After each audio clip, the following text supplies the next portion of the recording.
It is these mountains in southern Chechnya that provide refuge to Islamic separatists. For almost 15 years, they've been fighting first the Russian authorities and now their representative, Chechen President Kadyrov.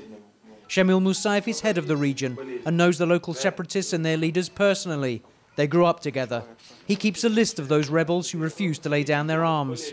You have to bury them 3 meters below ground to be done with it. You can't do anything else. To put pressure on the rebels, Shamil Musayev brings together their parents regularly. Today they're meeting in a local school. The Russians have a saying, the father does not answer for the actions of his son, but in Chechnya they do. Usman Yakubov's 2 eldest sons are separatist fighters.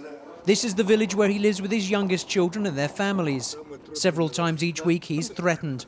Representatives of the Chechen President Kadyrov come to see him and promise that he will pay personally for the war his sons are waging. If they come and tell me they'll shoot me, what have I got to do with it? They think they'll come back if they shoot me? The Chechen authorities say that from now on there'll be collective responsibility. The families of Islamic fighters will be punished because of their rebel children. Human rights defenders accuse the authorities of burning down the houses of separatist families.